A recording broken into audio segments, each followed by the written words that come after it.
Bueno, gente, es increíble todo lo que pasa en una semana en Colombia. Por eso vamos a charlar hoy con Manuel Jaimes y con Chamil Tajir Silva, nuestros amigos profesores, politólogos y analistas. Bienvenidos, Manuel y Chamil. Gracias, Pablo. Chamil, Espero que hayan buenos desayunado días a porque está la todos. cosa complicada, ¿no? Está movida. Está movida. ¿Por dónde empezamos? Los niños, se salvaron los niños, ¿no? Sí, pues a mí me parece destacable sobre todo el hecho de que tal vez en cualquier otro gobierno ya hubieran renunciado. Y, y en este caso habían pasado ya 40 días, se dedicaron considerables recursos del Estado y pues se logró el objetivo, que fue rescatarlos a todos sanos y salvos. De Mira, lo que a yo Increíble. alcancé mí, a revisar, de lo que yo alcancé a revisar anoche es que, por ejemplo, los niños lograron alimentarse de los paquetes de alimentos que el ejército estuvo botando en la selva durante estos días. Entonces, pues digamos que con esto también se cumple eso pues esa máxima del gobierno de que primero va la vida antes que cualquier otra cosa. Bueno, la máxima del gobierno y de todo el mundo, porque aquí no nos dedicamos solamente a hablar del gobierno, es todo Colombia que estaba haciendo una fuerza increíble, ¿no? Para que esos niños sobrevivieran. Yo les cuento que si esos niños son de ciudad, no sobreviven. ¿Ah? Porque eran niños que estaban acostumbrados a la selva, ¿qué, Manuel? sí, claro, claro, claro. Está todo el tema de los saberes ancestrales ahí, ¿no? Sí. Que ellos tenían eso y esa conexión, de hecho, con la madre tierra. Hay una cosa que sí que quiero destacar porque Mm. hablaba con algunos compañeros del ICBF, una compañera del ICBF, y ella me decía que por primera vez se veían a las comunidades indígenas y al ejército trabajando en una causa. Sí. Que eso, y si miramos a gobiernos anteriores, era impensable. Mm. Entonces creo que sí hay ese avance de poner la vida en el centro de nuestra agenda como ciudadanía, aunque nos falta mucho. Y no Pero es solo cierto poner que la sí, vida, hermano, sino que no perder la utopía, no perder las esperanzas. Porque aún y en las situaciones más desesperadas siempre tenemos que guardar un hilito de esperanza. Fíjese, esos niños se salvaron. Se tiene que salvar todo el país. Todas estas cosas que estamos haciendo para cambiar el país son utopía. Es la lucha de David contra Goliat. Yo creo que eso es un buen mensaje que mandan esos niños a todo el país, ¿no? No perdamos la utopía. Sigamos peleando porque lo que tenemos que hacer es transformar un país para que no solamente estemos todos por la vida, sino que realmente tengamos bien, una calidad de vida, que es lo que no hay en Colombia, ¿no? Eduardo Galeano decía algo así como que la utopía está en el horizonte. Yo camino 2 pasos y ella se aleja 2. Yo camino 5 y ella se aleja 5. Mm. Para eso sirve la utopía, para caminar, Y de la vida para pasamos a la avanzar. muerte, ¿no? Porque de la vida a la muerte en Colombia es un paso. La muerte en extrañas circunstancias. Esta semana, el coronel Oscar Dávila, coordinador de protección de presidencia, o sea, de inteligencia de presidencia, el coordinador de inteligencia de presidencia. Suicidio o asesinato. Recordemos que es un testigo clave en una investigación que puede involucrar al fiscal general de la Nación en presuntos delitos. Él era el coordinador de esa protección anticipativa de la presidencia. Y él escribió al fiscal Barbosa el 2 de junio para mostrar su deseo de declarar sobre los Niñera Papers, el tema de Benedetti, Laura Sarabia, etcétera. Y quería aclarar, y él aclaró además en esa carta que todo tenía su origen en las publicaciones de la revista Semana. Aparentemente se disparó dentro de su carro frente a su casa. Pero yo quiero leer el trino de Miguel Ángel del Río, que dice, fue de las últimas personas que habló con el coronel. Dice, el día de ayer me reuní con el coronel Dávila, quien me buscó para manifestarme que de la fiscalía lo estaban amenazando. Le advirtieron que no se detenían hasta que corriera sangre. Hoy se quitó la vida con su arma de dotación. Lo de la fiscalía es una persecución infame. ¿Cuál es tu lectura, Shamin, de este terrible incidente? Pues en lo primero que pensé fue en Francisco Pizano, ¿no? Digamos que No es la primera vez que un testigo clave en un proceso que involucra al fiscal general y que involucra en graves crímenes al fiscal general, eh, pues termina extrañamente suicidado.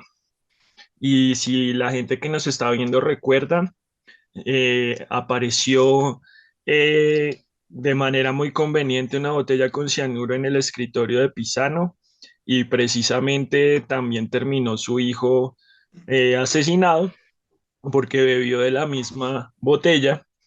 Hoy en día ese proceso sigue abierto, entre otras cosas, porque las hijas de Francisco Pisano pues están empujando para que eso no quede en el olvido, pero en ese momento cumplió con su objetivo, que fue desviar pues las investigaciones alrededor de la corrupción de Odebrecht y cuál era la responsabilidad de Néstor Humberto Martínez en todo este entramado de corrupción. Eh, la fiscalía está capturada por las mafias y las mafias vienen de diversos sectores, no solo de sectores narcos, sino también de mafias de lo más poderoso en este país. Y pues es importante nunca descartar la posibilidad que, pues como ha ocurrido históricamente en este país, si es necesario asesinar a alguien para cumplir con sus objetivos, pues se hace. Eh, yo creo que queda claro con las declaraciones de Miguel Ángel del Río que pues esto fue eh, provocado por la fiscalía. Y provocado por la fiscalía, yo podría decir que probablemente con dos objetivos. Uno ese, eh, pues eliminar a un testigo clave, pero otro también es crear todo este ruido, porque así como nosotros estamos comentando esto ahora, hay gente también hoy en redes sociales asegurando sin ninguna prueba que lo mandó a matar el gobierno, ¿sí? Mm. Y ese ruido es lo más importante porque ese ruido al final, pues con toda esta, pues con todo lo que se mueve en redes sociales todo el tiempo y con el objetivo mediático que tiene la oposición a este gobierno, que es eso, crear ruido, es lo que le va a quedar a muchas personas, que el gobierno asesinó a este coronel de la policía. ¿Tú cómo lo ves, Manuel? Comparto lo que dice Chamil porque empiezo por el final. ¿Cómo va a recibir la ciudadanía esta información? De hecho, cuando vimos la primicia ayer en la noche, aparece en la camioneta enfrente de su casa, ya se lanzaba ese manto de duda que podría ser el gobierno, ¿no? Porque él era un testigo clave en las chuzadas y Mm. que entonces sería el gobierno el que quisiera esconder algo ahí. Pero eh, sea suicidio o no, porque uno puede decir se llevó a tal punto a la desesperación a esa persona donde le amenazaron la familia, etcétera, etcétera, le dicen que llevó a decir no puedo resistir más y me mato porque Mm. protejo a mi familia. Pero esto es lastimosamente este país aún, ¿no? Instituciones permeadas por diferentes tipos de criminalidad. Sin embargo, esto tiene que ser, es preocupante porque golpea la institucionalidad, las instituciones, y eso en definitiva pone en riesgo la democracia si no hay instituciones fuertes. Pero esto tiene que servirnos precisamente para que desde diferentes sectores se exija abrir las puertas de las instituciones. Un país serio con unas instituciones serias requiere que esas instituciones sean de puertas y ventanas abiertas. Es un momento para depurar porque es preocupante que alguien de la inteligencia de presidencia resulte en estas circunstancias, resulte sin vida en estas circunstancias, ¿no? Muy conveniente, ¿no?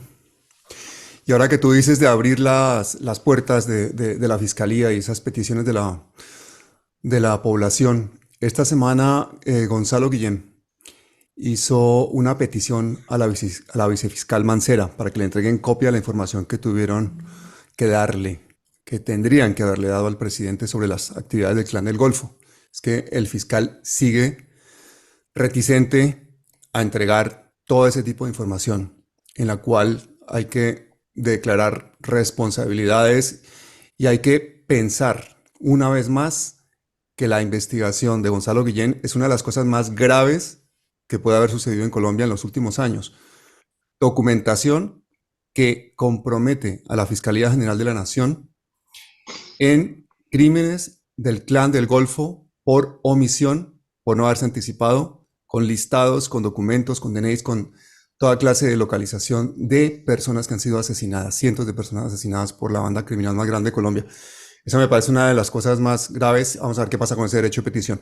La siguiente noticia que me pareció increíble, y hoy sí que parecemos un noticiero porque esta semana ha sido una locura, es el tema de Marta Lucía Ramírez, que recordemos que el ex primer ministro de Italia, Máximo de Alema, ha dicho que, esos son audios, no son invenciones, que 80 millones de euros fueron ofrecidos como coima a funcionarios tanto colombianos como italianos para conseguir un contrato por miles de millones de euros con el gobierno colombiano, 4.000 millones de euros concretamente. Y ahí están salpicados Marta Lucía Ramírez, ex vicepresidenta y ex canciller de Colombia, el ex ministro de Defensa y ahora candidato a la alcaldía de Bogotá, Diego Molano, y otros altos cargos de la administración de Duque. Recordemos que Marta Lucía Ramírez es la responsable última de la Operación Orión cuando fue ministra de Defensa. La misma señora que dijo que el pueblo colombiano era un atenido por pedir ayudas en tiempos de pandemia. ¿Cuál es tu lectura de esto, Shamil? Cuando uno estudia el tema de captura estatal, uno de los ejemplos paradigmáticos es el italiano. Eh, Italia tiene una historia larga de relaciones de las mafias. No sé, la gente probablemente ha visto Al Padrino, que es como el mafioso cinematográfico, pero bueno, y en algunas otras series hablan de la Cosa Nostra, y la Cosa Nostra sí es una mafia real, es una mafia es una organización criminal con tentáculos que permean las instituciones italianas desde hace décadas y normalmente en los estudios de ciencia política siempre se hacen comparaciones entre los casos italianos, colombianos y de otros lugares del mundo. Y pues no es casualidad que eh, el gobierno italiano siga permeado por estas mafias y que resulte Marta Lucía Ramírez involucrada en un negocio pues corrupto con este gobierno. Entre otras cosas porque aparentemente en los últimos años Marta Lucía Ramírez siempre salen noticias por cuestiones similares, por sus negocios con narcos, por terminar apropiándose de playas públicas, y ahora por este negocio con estos mafiosos y el gobierno italiano. Yo lo que creo sobre todo es que, bueno, yo creo que lo importante o la conversación principal ahí es darnos cuenta que la fuerza pública maneja muchísimo dinero, que no tiene mayor control público y que por ahí se va mucho billete. Bajo el tema de la defensa, no tenemos suficiente claridad sobre en qué se gasta la plata el ejército, en qué se gasta la plata la policía, y a no ser de que hayan esta clase de revelaciones periodísticas o esta clase de actuaciones de autoridades extranjeras, pues es muy difícil darnos cuenta y poderle hacer seguimiento al dinero. Y cuando el dinero no es transparente, sobre todo en el presupuesto militar, pues es mucho más fácil que haya corrupción. En este caso estamos hablando del gobierno anterior y pues esa es una de las razones por las que colocaron a Iván Velázquez de ministro de Defensa para intentar esclarecer pues ese presupuesto y atacar esa clase de corrupción. Ahí también hay que destacar a Diego Molano porque no es el primer caso de corrupción de Diego Molano. Diego Molano también está involucrado en unas contrataciones irregulares en el Ministerio de Defensa cuando era ministro. Diego, unas contrataciones que tienen que ver con unas agencias de comunicación de gente cercana a él. Y ahorita Inventándose hackeos, además, para hacer esas contrataciones, ¿no? también, ese es un escándalo paralelo a ese, sí. Y ahora quiere ser alcalde de Bogotá, ¿sí? Entonces, Estamos hablando de precisamente esas élites que hoy rabiosamente quieren recuperar el gobierno nacional y están usando todos sus recursos para recuperar el gobierno nacional. La primera respuesta pública de Marta Lucía Ramírez cuando se supo esto fue que el gobierno quiere desviar la atención del caso de la niñera, ¿sí? Pero es que en este caso no fue el gobierno, fue una solicitud del gobierno italiano. Las investigaciones las está adelantando las instituciones Mm. italianas. Entonces no tiene mayor sentido que acuse a las instituciones italianas de ser petristas, pues porque es absurdo, ¿sí? Entonces, pero esa fue la primera respuesta de ella. Dirá que es la izquierda internacional que se ha unido para hacerle la guerra. Pero ahora más tarde vamos a hablar de la derecha internacional, que es un punto importantísimo de hoy.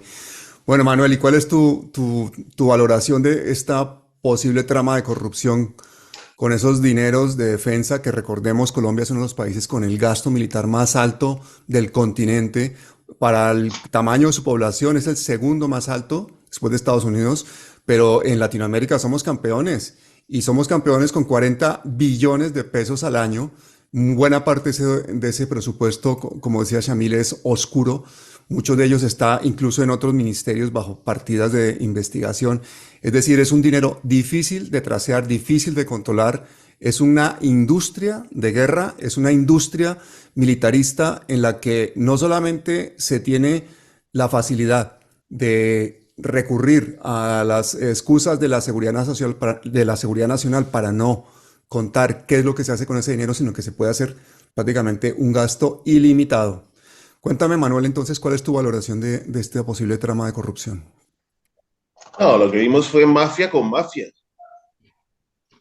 Mafia con mafia, unos mafiosos de aquí con los mafiosos de allá, mirando cómo hacer negocios, ¿no? Mm. Claro, otra cosa es que la Unión Europea pues tiene ciertos mecanismos. Lejos de decir que la Unión Europea es el, lo, las instituciones perfectas, pero tiene otros mecanismos para perseguir ciertos tipos de delitos. Lastimosamente en nuestro país no. Y digo que y Marta Lucía corrió con suerte. La verdad, tuvo suerte porque cuando salta esto, los medios de comunicación se fueron al tema de Sarabia y se fueron ahora al tema, pues la alegría, la noticia de los niños, ¿no? Y Mm. lo de ella queda ahí un poquito como en la parrilla, en la agenda pública queda un poquito abajo. Pero es que detrás de eso no es, podemos personificarlo en ella y podemos personificarlo también en Molano, pero la cuestión es la institución.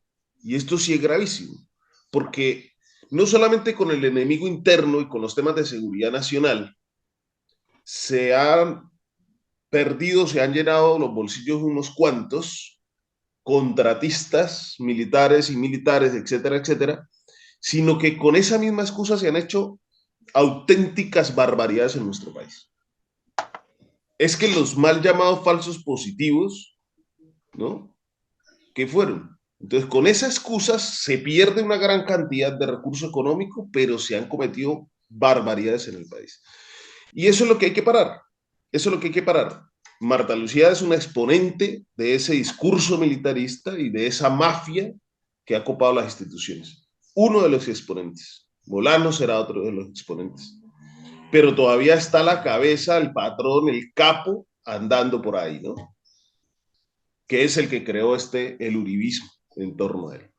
A propósito de lo que mencionaba Manuel, eh, hay que recordar que por diferentes testimonios de Juan Manuel Santos, del mismo Roy Barreras, de la misma María Jimena Duzán, la noche antes de la firma del acuerdo del Teatro Colón, eh, varios generales del ejército y de la policía acorralaron a Juan Manuel Santos y lo presionaron para que en el acuerdo existiera la posibilidad de que esta gente pudiera blanquear su dinero eh, en procedimientos similares a los que pues, se les dio también a las FARC, ¿sí? Entonces, más o menos lo que alegaban los generales en ese momento era que ellos se habían enriquecido en razón del conflicto y que eso pues hacía parte de la guerra y que eso debía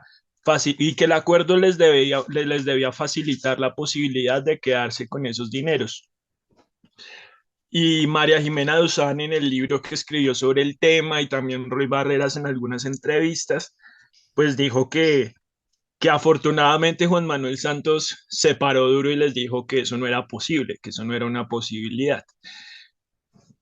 Pero quedó la pregunta ahí en el aire, que la hizo la misma periodista y que la seguimos haciendo muchos, es ¿por qué carajos un general o de qué manera un general va a tener pues las riquezas que tienen? O sea, es solo darse cuenta y hacerles el seguimiento a cualquiera de ellos y uno se da cuenta que el patrimonio que tienen no corresponde con los sueldos oficiales. Eh, Eso por un lado. Por el otro lado, es que cuando digo que son como diversas mafias que confluyen en las instituciones, eh, en el seguimiento que yo he hecho de Luis Carlos Sarmiento Angulo, Marta Lucía Ramírez hizo parte también de la nómina de Sarmiento Angulo, eh, al igual que la ministra de Comercio de Iván Duque durante su gobierno.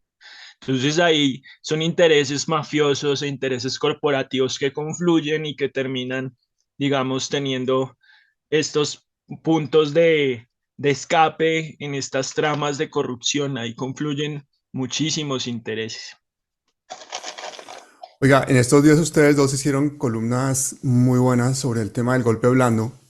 Manuela publicó aquí, Chamila hizo en su TikTok, los invito a todos a que vean el TikTok de Chamik, a que lo sigan a ambos en las redes, en los Twitters. Voy a poner los enlaces en la descripción.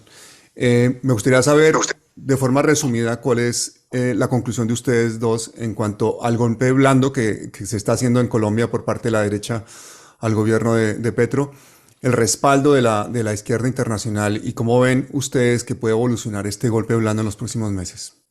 Manuel. Pablo, mira, yo creo que, que las manifestaciones sirvieron precisamente para no perder la calle, ¿no? Porque digamos que en la fase 3 de lo que plantea Sharp está ese tema de buscar que ciertos colectivos y expresiones de la sociedad se manifiesten y generen ese clima de gobernabilidad. En últimas, el golpe blando lo que hace es, se basa en un principio muy elemental, ¿no? Si nosotros pensamos, ¿qué es el Estado? Decía, eh, el Estado soy yo, ¿no? No es por lo tanto, independientemente del régimen, tiene que haber una suerte de consentimiento. Si ese consentimiento se elimina, el gobierno no puede funcionar. Y el golpe blando va allí, aparte de otros temas que en esa columna no se nombraron, que es el quitar o retrasar los recursos de ejercer gobernabilidad. Esa parte, esa es la que está desde hace tiempo trabajando, pues, el señor ese Barbosa, ¿no? Cómo retrasar y quitarle los recursos del gobierno para gobernar, tanto la Fiscalía como la Procuraduría. Y por el otro lado, los medios de comunicación, generando ese ambiente de malestar social para ablandar las bases que lo respaldan y después poder pedir a diferentes organizaciones que salgan y se le enfrenten al gobierno. Creo que el gobierno puede detenerlo, necesita seguir haciendo cambios, pero cambios que le duren en el tiempo, porque precisamente estar cambiando ciertos puestos claves y en 3 meses otra vez y en 5 meses otra vez, contribuye a ese ambiente de ingobernabilidad y de inestabilidad. Necesita colocar, esto es una tabla de ajedrez, necesita definir muy bien quiénes son sus caballos, quiénes son sus alfiles, cuáles son sus torres, y de ahí mantenerse. Gobernando, pero estando en los territorios, estando en la calle.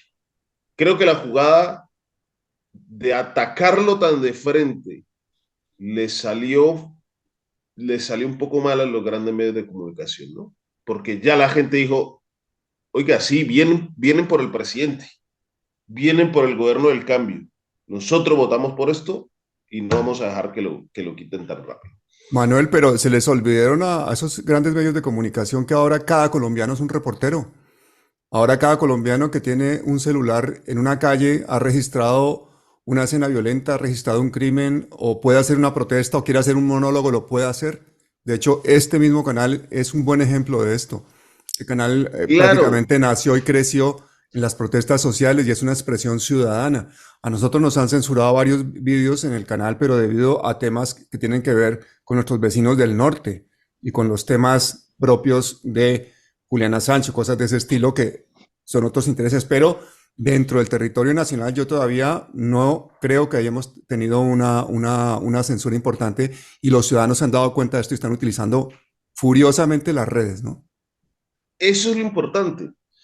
De hecho, si uno ve lo que escribía Sharp en de la dictadura a la democracia, pues hay grandes diferencias porque si se toman los ejemplos en los 80, en los 90, cómo se trabajó, cómo se enfrentaron a los regímenes totalitarios, ahora es completamente diferente.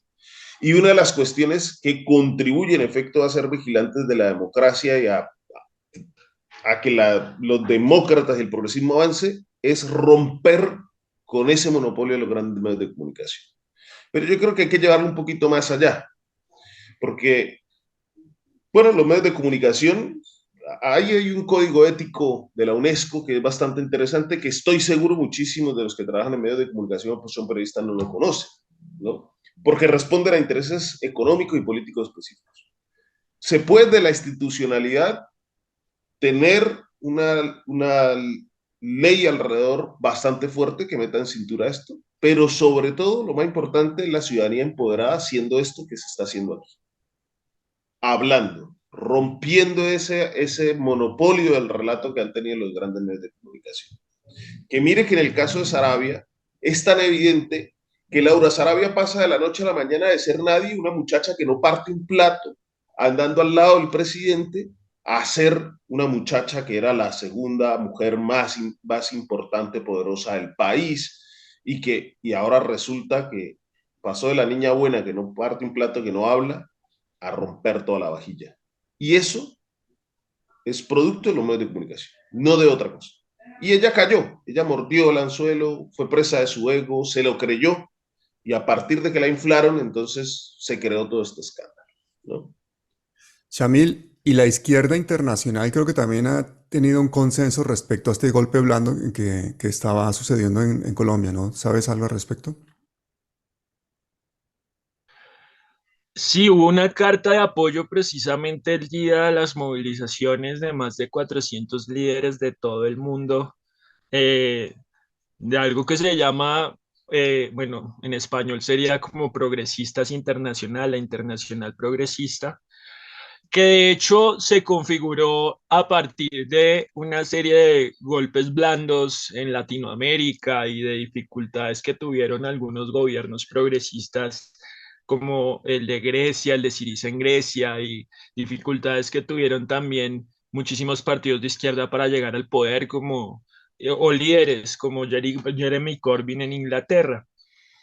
¿Por qué? Pues porque al final de lo que se trata, bueno, el diagnóstico está claro y es que después de que se cae el muro de Berlín, ya no es, digamos, aceptable en Occidente que existan gobiernos militares, gobiernos directamente manejados por militares que rompan con algo que es como entienden las élites la democracia y es que rompan con la división de poderes, que rompan también con que haya elecciones, porque hasta ahí les llega la democracia como un procedimiento. Entonces, de lo que se trata es de esto. Es probable que el golpe blando se mantenga durante estos 4 años, o sea, de que se ataque mediáticamente a el gobierno, que se ataque desde las instituciones de control al gobierno. De lo que se trata es de fragmentar hasta y de reducir, de fragmentar el apoyo popular y de reducir a su mínima expresión el margen de maniobra del gobierno nacional. Entonces, es probable que esto continúe durante todos los 4 años de gobierno de Gustavo Petro, porque no se trata de tumbarlo, se trata es de evitar que haga los cambios. Y si no hace los cambios, pues se cumplió con el objetivo. Eh, y tal cual, lo que tiene que hacer el gobierno es responder con contundencia y responder con contundencia, digamos, por lo menos hasta ahora, pues se está empezando esa respuesta. Esperemos que la estrategia sea expansiva y logre contrarrestar ese objetivo que está clarísimo. Y yo creo que Yo también es quiero decir importante una que, cosa, perdona Manuel, sí, dime. yo difiero, claro, uno puede, yo difiero en el que no quieren tumbarlo. O sea, esta derecha, los poderes aquí, yo creo que hay una derecha piromaníaca, ¿sí? Aquí ahí tenemos una derecha criminal que precisamente un golpe blando no le queda mal, ¿sí? Porque es que el golpe blando no es el uso de la fuerza y es en últimas, pues mire, la población se levantó y se dio cuenta que este era peor y mire, antes de que nos volviéramos Venezuela, puede ser. Yo no lo descarto. Claro, es mucho más probable que todo esto sea un tema permanente, de campaña permanente, que evite, en efecto, lo que dice Shamil, ciertas reformas, pero que además la continuidad del proceso, ¿sí? Y vamos a verlo ahora, los medios de comunicación, ahí eso sí se ensambla con esa extrema, con la derecha internacional y la extrema derecha internacional, porque podemos ver lo que pasó en Chile y cómo es la derecha la que gana en ese proceso para la constituyente, pero podemos ver las elecciones territoriales en España y vamos a ver que la agenda mediática, el tipo de mensajes, van todos por la misma línea, ¿no? Mm. Pero, repito, yo no descarto que aquí lo lleven hasta el punto de que si pueden mañana tumbar al presidente, ¿por qué no lo van a tumbar? Claro. Y es que lo que tú dices es clave. Yo creo que es Ahí, una de las cosas para que más claves es que entendamos que la derecha internacional sí que está muy bien articulada y que está ayudando a que suceda este golpe blando, ¿no, Shamil? sí, es que para que se materialice la posibilidad de tumbar a Gustavo Petro, tendría que haber un guiño de Estados Unidos que, eh, digamos, de el sí a esa tumbada. Y es verdad, eso no es descartable, digamos que están las posibilidades abiertas. Que se acose al gobierno durante estos 4 años para reducir su margen de maniobra, o que si se abre la opción que tiene que ver muchísimo con el apoyo de los Estados Unidos, se tumbe al presidente. Y es cierto, existen antecedentes, por ejemplo, el de Manuel Zelaya en Honduras, que fue un golpe de ese estilo. Pero normalmente cuando se han tumbado gobiernos han sido por procedimientos institucionales. Entonces, por ejemplo, lo que le pasó a Dilma Rousseff en Brasil, digamos, ahí hay interpretaciones, lo que terminó pasando con Pedro Castillo en el Perú. Al final, de lo que se trata también es de mantener la ilusión de la democracia liberal. ¿Sí? Entonces, siempre y cuando se cumplan con los procedimientos, pues aquí nadie está haciendo golpes. O lo que le pasó también a Evo Morales en su momento. Yo tuve un debate una vez en Cable Noticias en donde el periodista me decía, pero es que no hubo golpe porque no mataron al presidente. Y yo como, pero amigo, por favor, ¿sí? El presidente se fue y se salió del poder precisamente para evitar una matanza. Entonces, esas opciones están abiertas y tiene muchísimo que ver también con la contraparte de esa internacional progresista que es pues la derecha internacional, que se encuentra no solo discursivamente, sino que se apoya en términos de recursos y se apoya también en términos de pues políticos, se apoyan todo el tiempo. Y Bueno, hay que aquí tengo que fortalecer, decir una cosita antes de seguir, y es que la gente no entiende lo del tema de la derecha internacional. Tenemos que hablar de una cosa que se llama el Instituto Atlántico de Gobierno. ¿Qué es esa vaina del Instituto Atlántico de Gobierno? Pues eso es un centro de pensamiento neoliberal de los reyes del mambo, o sea, de la gente que tiene la plata y que hace presión a nivel de Hispanoamérica, España e Iberoamérica. Es un instrumento israelí del globalismo capitalista más despiadado. De ese mismo capitalismo despiadado que concentra las economías de países enteros en pocas manos, del que defiende a los monopolios y esclaviza a los trabajadores, del que da subsidio a los terratenientes y despoja de sus tierras a los campesinos, de los que hacen que sean legales, pues cosas que son criminales gracias a que ellos hacen las leyes o gracias a que ellos tienen puertas giratorias entre gobiernos y corporaciones por donde entran y salen corruptos de cuello blanco sin ensuciarse las manos. Ese Instituto Atlántico de Gobierno de la derecha internacional realmente es un tanque de pensamiento, un centro de pensamiento neoliberal total y huele muy mal, porque les voy a decir quiénes lo componen. Presidido por José María Aznar, expresidente español, capo del fondo buitre Cerberus, cómplice de Bush y de Blair en la guerra ilegal de Irak, donde con la excusa de que había armas de destrucción masiva, invadieron a un país, lo arrasaron, se repartieron sus riquezas y lo dejaron convertido en un estado fallido. Lo mismo que ha pasado en otros países en los que los vecinos del norte ponen los ojos como ha sido Libia o Afganistán. En ese Instituto Atlántico de Gobierno del neoliberalismo y de la extrema derecha internacional están, por supuesto, pues personajes colombianos como Pastrana, como Álvaro Uribe, pero también está toda la extrema derecha española, todos los capos de las grandes multinacionales como Repsol o como Iberdrola. Está, por ejemplo, el autoritario Piñera, 2 veces presidente de Chile, dueño de una de las mayores fortunas de ese país, $1.200 millones en el 2007. Pero lo peor de todo es que la aumentó a 2.200 tras su primer gobierno. Está también Macri, el expresidente argentino, que con las ventas privilegiadas de empresas ligadas a él ganó millones de dólares durante su gobierno. De México están, por ejemplo, San Ginés Kraus, el magnate mexicano que trabajó en Goldman Sachs durante 15 años, íntimo amigo y al parecer financiador del rey Juan Carlos de España, a quien por supuesto todo el mundo conoce porque lo persiguen toda clase de escándalos financieros. De hecho, tuvo que refugiarse en una petromonarquía árabe. Pues aquí en España nadie lo quiere ver. Ese señor está por encima de la Constitución, por eso no lo pueden juzgar, pero aquí nadie lo quiere ver. Está también el expresidente mexicano Zedillo en ese Instituto Atlántico de Gobierno de la extrema derecha internacional. Zedillo, que en plena crisis usó el Fondo Bancario de Protección del Ahorro para proteger a los ahorradores, no, a los bancos.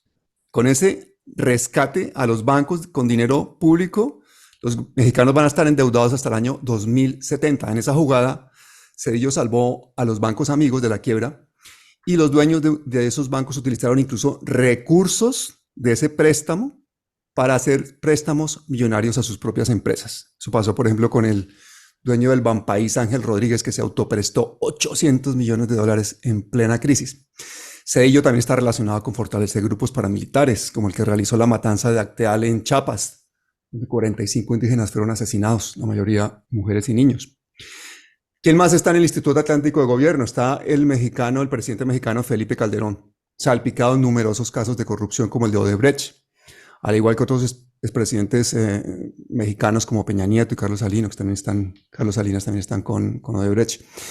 Está, por ejemplo, el expresidente ecuatoriano Lenín Moreno, ni más ni menos que el que entregó a Julián Assange, el que traicionó a su mentor Rafael Correa. Las hijas de Lenín Moreno lavaron dólares, lo que se llamó los INA Papers. Los lavaban en Belice y se llamaba los INA Papers porque todas las hijas, los nombres terminaban en INA. Y por supuesto, el actual presidente de Ecuador, Lazo, banquero que se dedicó a lavar dinero y a quien la mafia albanesa financió su campaña política, que están salpicados pues, con el peculado gigantesco de la petrolera estatal Flopec y la transportadora Amazonas Tankers, ¿no? El caso de Lazo es que no pudo comprar a varios diputados, el grupo indígena se dividió y antes de ser defenestrado, el hombre declaró muerte cruzada, disuelve la asamblea y pues hizo lo que no pudo hacer en Perú Castillo, ¿no?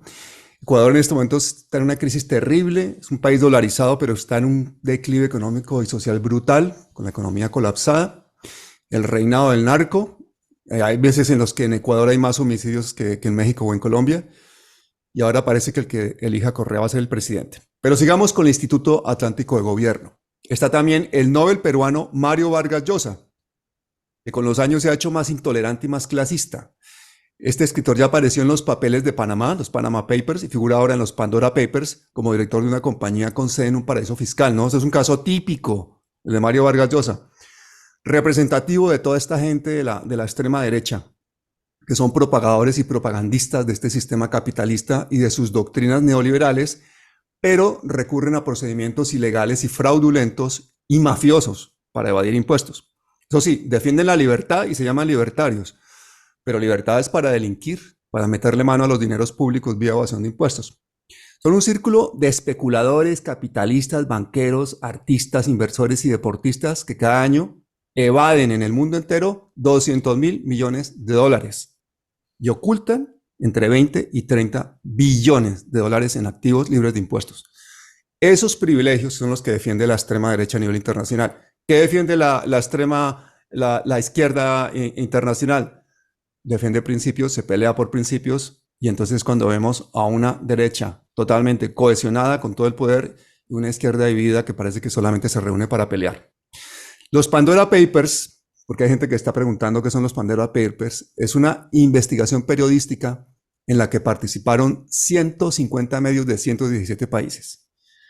Y en los Pandora Papers cayó todo el mundo. Ahí había personalidades como Julio Iglesias, como Shakira, como Pep Guardiola. Y de los 500 colombianos o más que han usado paraísos fiscales, tenemos personajes como Luis Carlos Sarmiento Angulo, Andrés Pastrana, César Gaviria, los hermanos Gilinski, Alejandro Santo Domingo, los Echavarría, los dueños de Corona, el comisionista internacional en la venta de buses Enrique Peñalosa, Lisandro Junco, el exdirector de la DIAN, Marta Lucía Ramírez, la ministra de Transporte Ángela María Orozco, el embajador de Colombia en Chile, Guillermo Botero, la exministra de Educación, bueno, en fin, Yanovich, el expresidente de Ecopetrol, Fernando Araujo, el exministro de Desarrollo, Gerlain de Barranquilla, el Grupo Carvajal, Gina Parodi, es decir, la lista no termina.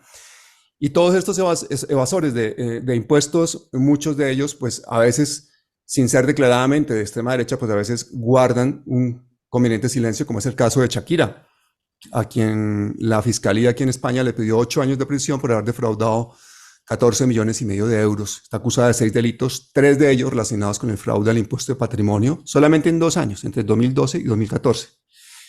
Y la fiscalía le pidió una pena de cárcel, más una multa de 24 millones. Entonces, todas estas conexiones del poder, de la extrema derecha, de los paraísos fiscales, de políticos, empresarios, periodistas que dicen, pero ¿qué relación hay toda esa gente? El destino común son los paraísos fiscales, el destino común es dominar, y el destino común es mantener esclavizado a millones de personas. ¿Cuál es el reto que tenemos ante nosotros, Manuel, con una izquierda dividida y con una extrema derecha tan potente y tan cohesionada? Bueno, lógicamente el reto, ellos están ahora subidos en una máquina de revolución neocon, ¿no? Revolución neoconservadora. Nosotros tenemos lógicamente que frenar eso, no es nada fácil porque a diferencia de eso que tú mencionas, de esa radiografía de lo que es este instituto, ellos disponen toda la maquinaria del dinero y de influencias alrededor precisamente de imponer su agenda, ¿no? La izquierda y el progresismo funciona de otra manera, funciona a través de las buenas voluntades, ¿no?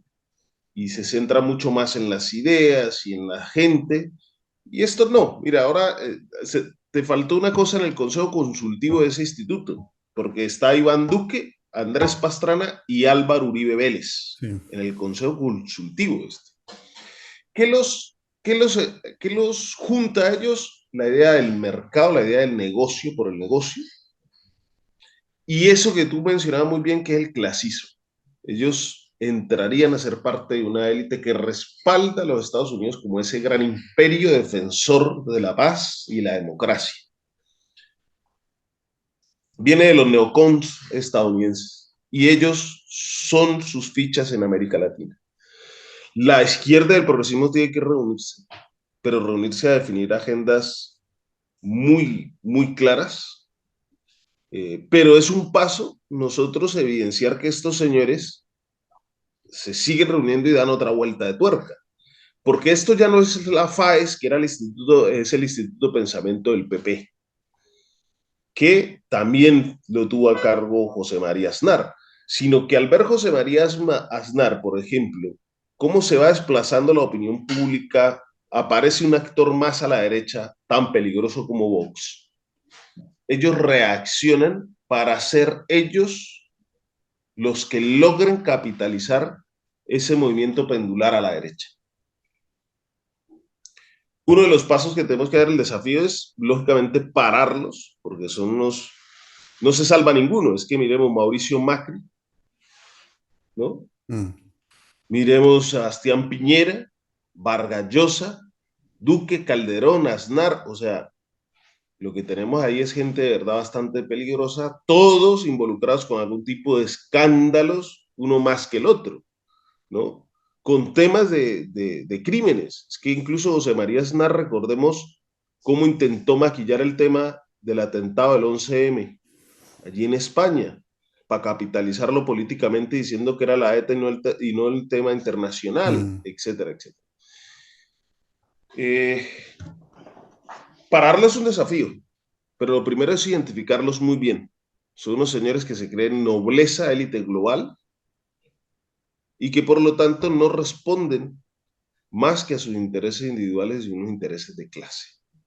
Retratarlos es lo primero para poder enfrentarlos. Chamil, ¿cómo podemos, desde tu punto de vista, unir fuerzas, el progresismo, para enfrentar a ese Goliat que se ha quedado con prácticamente la mayor parte de las riquezas del planeta y que en este momento maneja incluso los medios de comunicación? Bueno, es que en poco más de 200 años de desarrollo del sistema capitalista en el mundo, la lógica ha sido la de la concentración del poder. Entonces, hay una élite que es menos del 1% de la población que controla el poder político, el poder mediático, el poder cultural, el poder económico. Esa élite tiene diversas expresiones dependiendo de su ubicación geográfica y de su identidad nacional, pero tiene puntos de encuentro. Entonces, así como está este Instituto Atlántico, también hay algo que se llama el Grupo Concordia o la Iniciativa Concordia también, en donde, por ejemplo, Iván Duque fue nombrado director de la Iniciativa Concordia para el Amazonas.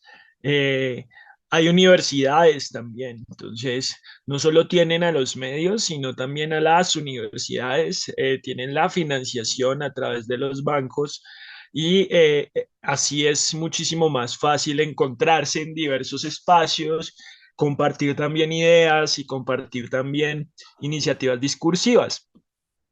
María Fernanda Cabal se la pasa reuniéndose con los señores de Bots en España. Ellos van allá, ella va allá a sus eventos, ellos han venido acá también a Bogotá. Hay espacios muy específicos como de encuentro, por ejemplo, Miami. Miami es prácticamente la capital de la extrema derecha latinoamericana. Y es en todos esos espacios de encuentro donde se van coordinando no solo discursivamente, sino también financieramente y también políticamente. ¿Qué es lo que pasa con la izquierda? Pues que, o bueno, izquierda, progresismo y sus diversos matices, pues que no tiene el poder mediático y que tampoco tiene, sobre todo, el poder financiero. Entonces, es muchísimo más difícil acceder a la financiación. Probablemente si se accede a la financiación es una financiación condicionada, pero a mí me parece muchísimo más importante el poder cultural y mediático. Y es que es complejo porque al final tener la capacidad de influencia que tiene conglomerado mediático como el de Fox News en Estados Unidos o como los conglomerados mediáticos que tenemos acá en Colombia, no se construye solo con buenas intenciones. Pero pues esto ya lo hemos venido conversando. Eso es algo que se ha venido, digamos, disputando sobre todo desde iniciativas en Internet como esta y ha tenido cierta efectividad y cierto éxito. Pero yo siempre insisto en algo y es que sobre todo para las personas que nos están escuchando, uno tiende precisamente por la lógica de las redes sociales a creer que la mayoría de las personas pues la mayoría de las personas piensan como uno, porque precisamente el algoritmo solo le muestra gente que piensa como uno y resulta que hay un universo de personas que no están viendo palabras mayores, sino que están viendo semana todo el tiempo, ¿sí? Que también están pensando que todo el mundo piensa como ellas y ahí es donde está la desconexión y y eso solo se puede empezar a disputar si la ciudadanía pues asume su papel activo, porque uno lo podría ver como una especie de conspiración, pero es precisamente la lógica del capital. La lógica del capital es esa. Siempre se cita esa frase de Warren Buffett que en alguna entrevista le preguntaron sobre la lucha de clases y Buffett dijo que eso sí existe y que ellos la van ganando porque de eso se trata, ¿sí? Mm. De, de mantener esa concentración del poder y eso puede tener como sus capítulos en donde retroceden un poco y vuelven y ganan poder, pero cuando uno ve la historia larga de los últimos 200 años, pues ese poder está cada vez más concentrado. Y tiene que ver con todos estos mecanismos, no solo con el poder político en sí, de ocupar los espacios de representación, sino también del poder cultural, del poder educativo, del poder mediático, de la capacidad de financiación. Aquí mencionamos al Grupo Concordia, al Instituto Atlántico, pero hay diversos espacios en donde se están pensando todo el tiempo cómo mantener ese poder y seguirlo concentrando. Si hay algo que podamos hacer como ciudadanía es creer en nosotros mismos.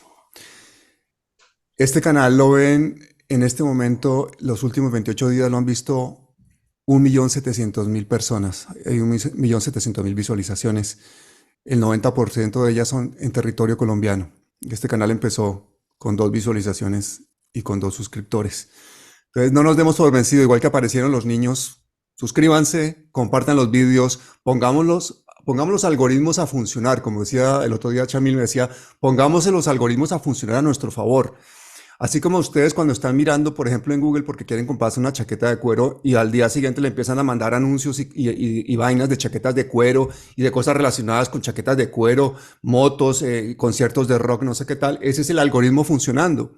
Entonces, si ustedes al final de esta entrevista o de cualquiera de los videos que hacemos aquí se dedican un segundo a mandárselo a sus amigos y coméntame, dale me gusta, suscríbete al canal y tal, el algoritmo va a reaccionar y va a hacer que parece que ese es un producto bueno, vamos a mandárselo a más gente. Esa es la forma modesta en la que ha ido creciendo un canal como este. No en base a vídeos rápidos, de reacción, amarillista, de no sé qué tal, porque esto no es ni para ganar, este canal no es ni para ganar dinero, ni para mandarle saludos a nadie. Este canal es para hacer una pedagogía social profunda en Colombia y por eso personas como Manuel y como Chamil, profesores universitarios, politólogos, tienen su sitio aquí, pero también líderes sociales como lo han tenido desde hace varios años. Son más de 460 vídeos los que tenemos aquí. Revísenlos porque están los grandes temas del país, desde nuestras selvas, nuestras tierras, nuestros campesinos, la minería, todo lo que tiene que ver con el conflicto, todo lo que tiene que ver con la guerrilla, con el paramilitarismo. Y desde aquí condenamos todos los crímenes, todas las violaciones de derechos humanos. No que por el hecho de que este canal sea un canal progresista no vamos a condenar un tipo de crimen o un tipo de delito, todos, y somos críticos con el gobierno de Petro, con todos los gobiernos que vengan, porque creemos que somos ciudadanos y como tal tenemos que tener una vocería y también necesitamos tener voz. Manuel, Chamil, yo quisiera unas últimas palabras ya antes de terminar el programa para que la gente sepa un poquito cómo podemos articular esta resistencia. Pablo, mira, creo que cuando yo decía que retratarlos, es que estos señores son igual a todos nosotros. Si los consideramos una élite o poderosos, es porque se les permite hasta cierto punto el poder. Si bien es cierto que Silvio Berlusconi tiene un imperio mediático como Mediaset, eso también se puede caer. Él decía Sharp, dentro de esto que hablábamos antes del golpe blando, él citaba una fábula que llama la fábula del amo de los monos, oriental, de Liu Ji en 1300 y algo, ¿no? Básicamente la fábula es que en el estado feudal de Shu vivía un viejo, una persona mayor, que llamaban Yungon, el amo de los monos. Y este señor, pues se reunía todas las mañanas a unos monos que tenía y cogía al mono mayor y les decía, bueno, se van ustedes a recoger fruta a los árboles. Y cada uno de los monos tenía que volver y darles el 10%, la décima parte de lo que recogían. La décima parte de lo que recogían. El caso fue que quien no lo hacía era brutalmente castigado. Sí. El caso fue que uno de los monos un día preguntó, ¿fue el viejo el que sembró los árboles y las matas? Los otros respondieron que no, que los árboles habían brotado solos. El monito les dirigió otra pregunta, les dijo, ¿no podemos nosotros entonces coger frutas sin permiso del viejo? Los otros replicaron, sí, todos podemos hacerlo. Entonces, ¿por qué tenemos que depender del viejo y por qué tenemos que servirlo? A partir de eso, pues al otro día ya los monos no estaban y el viejito murió de inanición. En 1300, esa es la base del poder. En cierto momento, en cierto sentido, el consentimiento. Por eso lo que se hace aquí de hablar con la gente, de explicar cómo funciona esto, creo que es un punto elemental con retratarlos, retratarlos. Son poderosos siempre y cuando la ciudadanía les permita ser poderosos. Excelente. Shamil, te toca cerrar el programa. No, pues al final uno puede caer como en la desesperanza precisamente cuando uno hace todo este mapa del poder y de sus diversas facetas, pero lo cierto también es eso que mencionaba Manuel, que eh, la historia de la humanidad sea, pues cuando uno se da cuenta cómo se ha pasado de las diferentes fases que hemos cumplido hasta ahora, pues ha sido precisamente por la organización de los de abajo en contra de los de arriba. En algún momento la gente se ha imaginado otra manera de hacer las cosas. En algún momento la gente ha propuesto nuevas maneras de entender la sociedad y maneras más justas y más dignas. Y evidentemente eso ha tenido sus momentos como de aceleración, como digamos, no sé, la Revolución Francesa, y sus momentos un poco más decantados y de calma, en donde unas cuantas décadas se transforman ciertos pilares de la sociedad. Eh, yo también creo que eso no es una historia lineal, o sea, así como mañana podemos tener una sociedad más justa, pues podemos tener una sociedad muchísimo peor y más antidemocrática. Pero ahí está lo lindo del asunto y es que eso solo depende de lo que pues de los ciudadanos y las ciudadanas. Si eso no, si la gente que nos escucha se queda esperando a que alguien les arregle sus problemas, pues muy probablemente vamos a tener una sociedad cada vez más antidemocrática y autoritaria. Pero si cada quien que nos está escuchando mira, bueno, ¿yo qué puedo hacer desde mi lugar para colaborar en que esta sociedad sea un poquito mejor para nuestros hijos, nietos o quien venga? Pues muy probablemente la sociedad va a empezar a cambiar. Y eso pues tiene muchísimas facetas. Algunos dirán que es suficiente con votar, otros dirán no. Y esto es algo en lo que yo insisto todo el tiempo, pues hay que estudiar los problemas, hay que entenderlos para mirar a ver cómo se pueden cambiar. Y al final, pues por lo menos le va a quedar la satisfacción de que algo hizo y de que no se quedó esperando. Yo creo muy profundamente de que estamos en un momento de cambio de época y es en esos momentos de cambios de época donde esos cambios se pueden acelerar y yo también creo que pues en los próximos años tenemos que ver esas transformaciones eh, que nos van a decir cuál va a ser el mundo dentro de 100 años, ¿sí? De los próximos 100 años.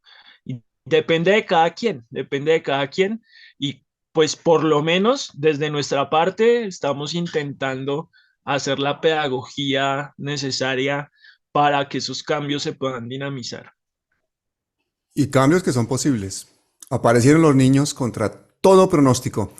Esos niños son todo el país. Ahí estamos todos. En esa selva tenemos que sobrevivir, pero no podemos perder la utopía. Muchísimas gracias, Manuel. Muchísimas gracias, Shamil. De verdad que ustedes nos ayudan, pero de una forma muy importante, a que la gente entienda cosas complejas en pocas palabras, y eso son palabras mayores. Muchísimas gracias y hasta siempre.